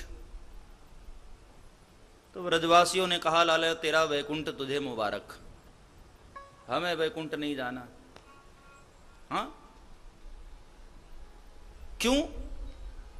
अरे बोले वैकुंठ जाने के लिए बड़े बड़े महात्मा लोग भी तरसते हैं और तुम कहते हो वैकुंठ नहीं जाना। तो कहा ब्रजवासियों ने कि कन्हैया वैकुंठ में तू भगवान है और हम सब भक्त हैं, दिन भर वहां हाथ जोड़ करके हमको रहना पड़ेगा। हाँ, और कोई गलती हो गई तो फिर से मृत्युलोक में वापस आना पड़ेगा। लेकिन यहां वृंदावन में हम और तुम दोनों एक जैसे हैं। यहां तुम मेरे सखा हो, किसी के बेटे हो, किसी के भाई हो।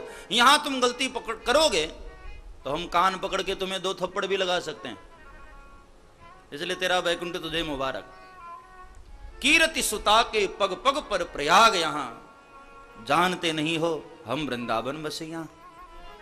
यहां तो पग पग पर किशोरी राधा जी के तीर्थराज प्रयाग निवास करता है। ये पूरे वृंदावन की महारानी पता है कौन? किशोरी राधा जी। कभी आप वृंदावन गए होंगे तो देखना, पूरे ब्रज क्षेत्र में, वृंदावन में कृष्ण कृष्ण नहीं होता। कहीं भी यदि किसी को आवाज देनी होगी राधे राधे, राधे का नाम, कन्हैया का नाम नहीं चलता। वहां की महारानी किशोरी राधा जी। चाहे बरसाने चले जाओ, नंदगांव चले जाओ, गोवर्धन जी चले जाओ, या वृंदावन या मथुरा, रिक्शा वाला भी तुमको ये नहीं कहेगा बगल हो जाओ राधे राधे। रिक्शे वाले भी सब राधे राधे। सबके जुबां पर वहां राधा राधा, कृष्ण नहीं, क्योंकि वहां की महारानी किशोरी राधा जी। कीरति सुतापे के पग पग पर प्रयाग, यहां ऐसा अद्भुत ये धाम है वृंदावन धाम। धीरे धीरे धीरे समय बीता, भगवान थोड़े और बड़े हुए, और अब यहां से आगे की जो लीला है प्रभु की, वो है रास लीला। बाल्य लीला तो आपने कैसे भी सुन लिया, चल जाता है, लेकिन रास लीला में जरा सावधान होना पड़ेगा, क्योंकि भगवान की इस लीला को समझना बहुत कठिन है। रसो वैसा, भगवान को रस का समूह कहा गया है। रसानाम समूहो रास, और उस रस के समूह का ही नाम रास है। पहली बात तो देखिए, 2-3 चीजें हम समझ लें। ये रास कोई विषय लीला नहीं है, पूरी की पूरी योग लीला है, ये कोई भोग लीला नहीं। और दूसरी बात, इस रास में भाग लेने वाली गोपियां कोई साधारण गोपी नहीं। गो यानी इंद्रियां, पी यानी पीना। जो प्रत्येक इंद्रिय से कृष्ण रस पिए वो है गोपी।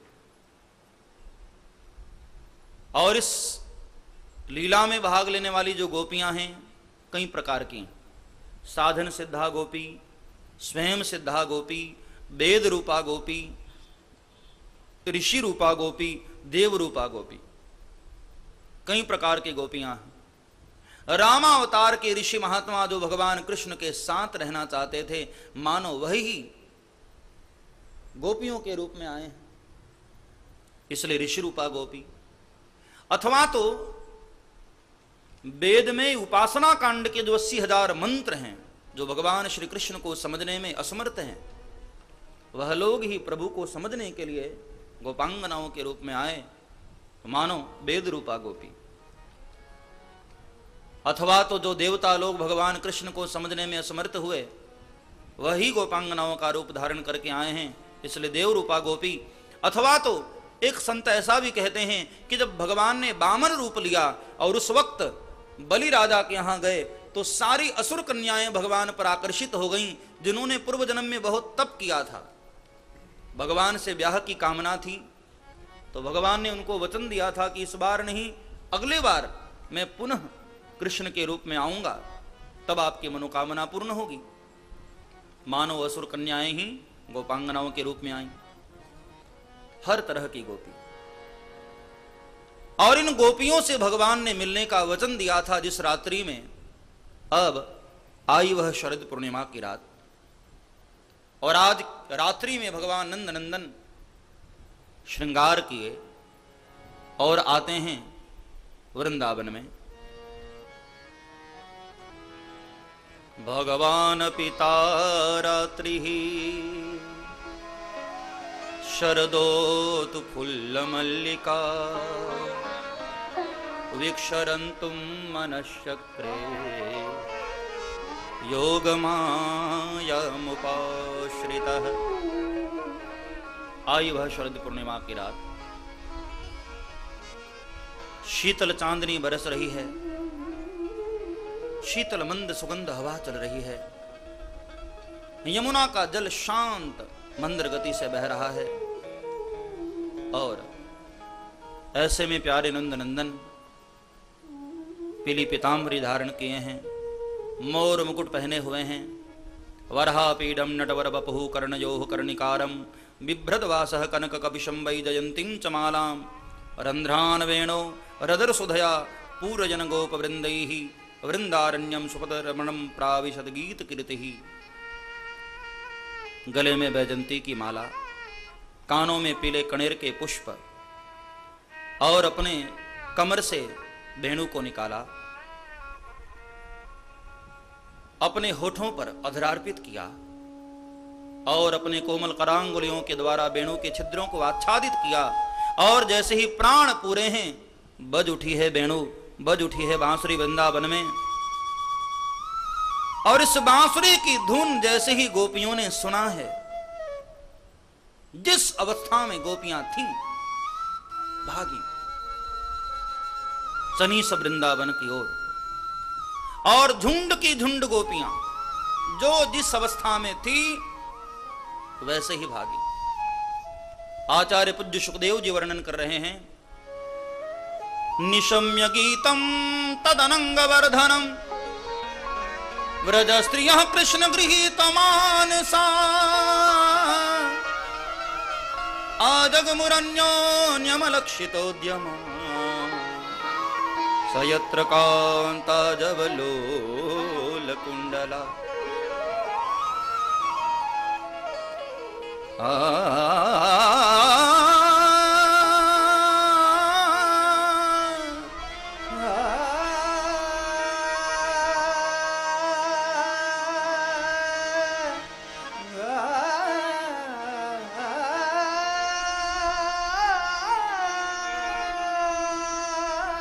निशम्य गीतम तदनंग वर्धनम ब्रज स्त्रियः कृष्ण गृहीत मानसा।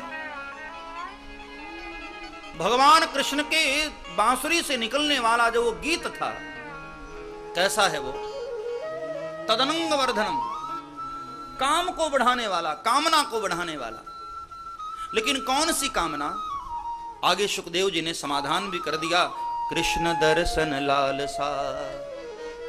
कृष्ण दर्शन की कामना को कोई गलत न समझें। आज भगवान कृष्ण की बांसुरी से निकलने वाला धुन बड़ा अद्भुत है। रात्रि का समय, पूर्णिमा का पूर्ण चंद्र उदित हुआ है। जिस रात्रि में बड़े बड़े संतों को भगवान ने मिलने का वचन दिया था, जिस रात्रि में बड़े बड़े ऋषियों को भगवान ने मिलने का वचन दिया था, जिन रात्रि में मिलने का वचन भगवान ने देवताओं को दिया था, जिस रात्रि में मिलने का वचन भगवान ने ब्रज की कुमारियों को दिया था, आई वह शरद पूर्णिमा की रात। प्यारे नंदन बांसुरी बजा रहे हैं कदम्ब वृक्ष के नीचे, और बांसुरी की धुन सुनती हुई गोपियां दौड़ी चली आ रही। कोई अपने पति को भोजन करा रही है, पतिदेव नमक मांग रहे हैं, शक्कर पकड़ा कर भागी, लो,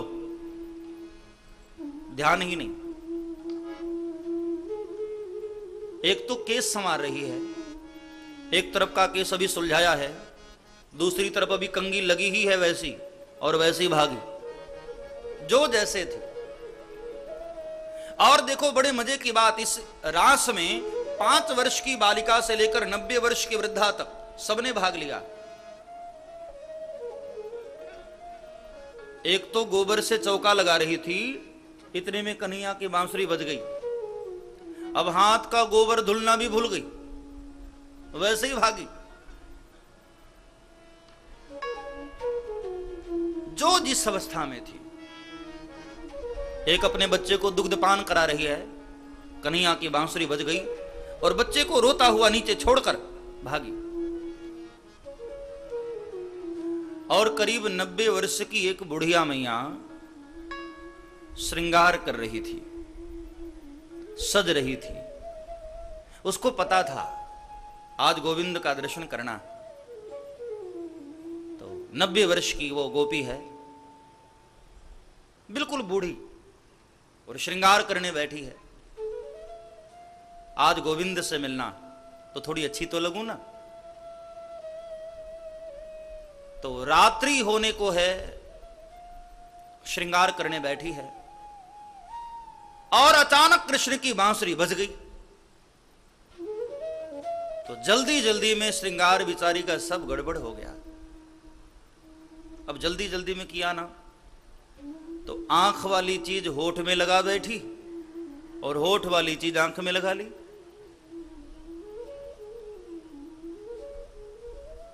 पांव के जो आभूषण थे वो गले में पहन लिया, पायल को गले में, नेकलेस की जगह, और गले वाली चीज पायल की जगह, सब उल्टा पुल्टा हो गया।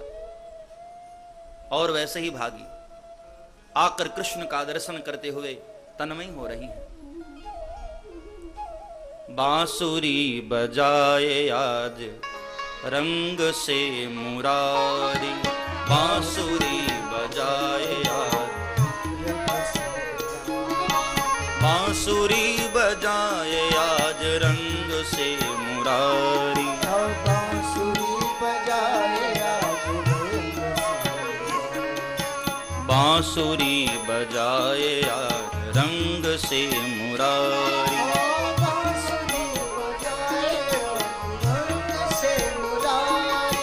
शिव समाधि भूल गए भूले ब्रह्मचारी, शिव समाधि भूले ब्रह्मचारी। भगवान कृष्ण की बांसुरी को सुनकर आज भगवान शिव की समाधि भी छूटी। वेद पढ़त ब्रह्मा भूले ऋषि मुनि की नारी, वेद पढ़त ब्रह्मा भूले बांसुरी बजाए आज रंग से मुरारी, बांसुरी बजाए आज रंग से। रंभा साम ताल चुकी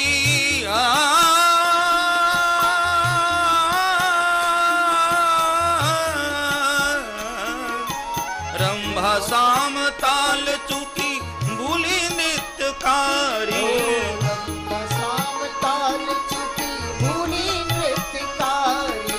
रंभा साम ताल चुकी भूली नृत्यकारी, रंभा साम ताल चुकी भूली नृत्यकारी। और यमुना जल उल्टी बहो शोभा आज न्यारी, गंगा जल उलटी बहो शोभा।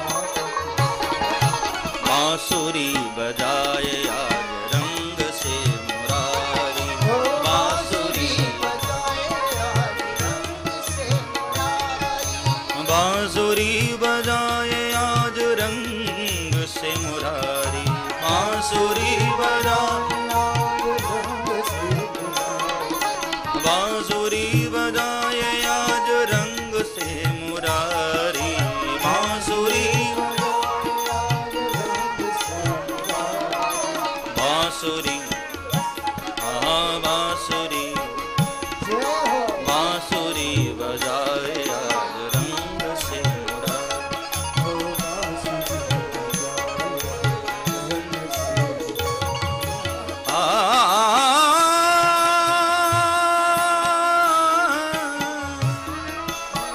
निशम्य गीतं तदनंगवर्धनं ब्रजस्त्रियः कृष्ण गृहीतमानसा आजगमुरन्यो नमलक्षितोद्यमा सयत्र कान्ता जवलोल कुण्डला सयत्र कान्ता जवलोल कुण्डला। बहुत सुंदर बांसुरी बजा रहे हैं प्रभु। हजारों गोपियां आ गई भगवान कृष्ण के समक्ष और आंख बंद करके तन्मय हो गई, डूब गई। जब आंख खोल करके प्रभु ने देखा तो हजारों गोपियां समाधिस्थ हो गई हैं मानो। प्रभु ने बांसुरी बंद किया और अपनी वाणी के द्वारा स्वागत किया। स्वागतम वो महाभागा प्रियम किं करवाणि वह ब्रजस्या नामयं कच्चिद ब्रूतागमन कारण। हे ब्रजांगनाओं, ब्रज की भूमि में वृंदावन में नंद नंदन के द्वारा आप सबका स्वागत है। गोपियां बहुत खुश हुई, बहुत प्रसन्न। कितने अच्छे हैं कन्हैया। पहले बांसुरी बजाकर बुलाया और आ गई हैं, स्वागत भी कर रहे हैं, बहुत खुश हुई। लेकिन अगले ही क्षण भगवान थोड़े गंभीर हो गए और गंभीर होकर कहा, ब्रूतागमन कारणम, क्यों आए हो, किसने बुलाया यहां? आपको पता नहीं है और रात्रि के समय स्त्री को एकांत में नहीं जाना चाहिए? क्या आप सब स्त्रियों का धर्म भी भूल गई? एक स्त्री का धर्म क्या होता? भर्तु शुश्रूषणाम स्त्रीणाम परो धर्मो ह्यमाजजा। एक स्त्री का धर्म क्या होता? पति की सेवा करना, सास ससुर की सेवा करना, बच्चों की देखभाल करना, बंधु बांधों का ख्याल रखना, ये सब भूल गई? क्यों आए हो यहां? चली जाओ वापस। जब ऐसा कहा मानो दिल पर प्रहार कर दिया। गोपियों की भावनाओं को मानो कृष्ण ने तोड़ दिया। और कहते हैं शुकाचार्य, प्रिय के मुख से जब विप्रिय सुनना पड़े तब ज्यादा तकलीफ होती। हाँ, इत विप्रियमा कर्ण्या गोप्यो गोविंद भाषितम विखण्णाभिभग्न संकल्पाश चिंता पुरुदुरत्यया। प्रिय के मुख से जब विप्रिय सुनना पड़े तब दर्द ज्यादा होता। मानव दिल को दुखा दिया आनंद नंदन ने। सभी गोपियां रोने लगी, सिर झुका करके खड़ी हो गई हैं और प्रभु बोले जा रहे हैं। अंत में जब गोपियां बहुत दुखी हो गईं, गोपियों की स्थिति क्या है जरा आगे वाले श्लोक में शुकदेव जी ने बताया। शब्दों पर गौर करना, गोपियों की मनस्थिति क्या है। कृतवान् मुखान्यवशुचः स्वसनेन शुष्यद बिंबाधराणि चरणेन भुवं लिखन्त्यः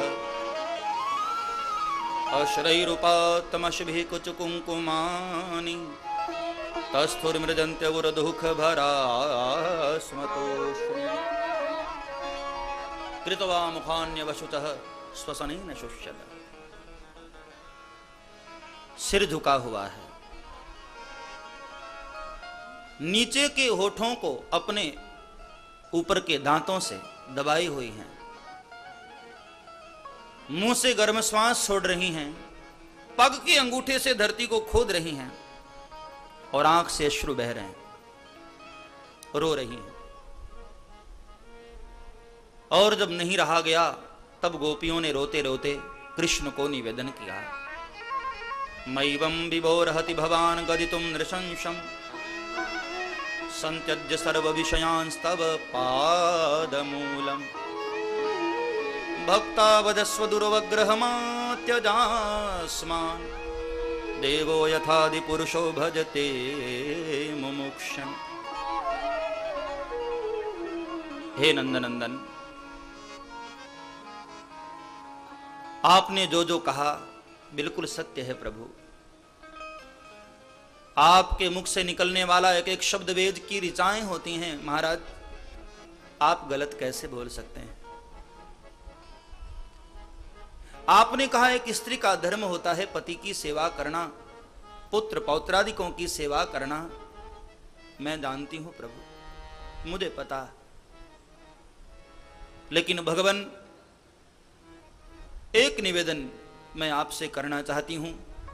मैं आपकी तरह ज्ञानी नहीं हूं, पढ़ी लिखी नहीं हूं, लेकिन इतना जरूर जानती हूं कि शरीर का संबंध बहुत हो सकते हैं। शरीर के बहुत सारे संबंध होंगे, कोई पति होगा, कोई पुत्र होगा, कोई पिता होगा।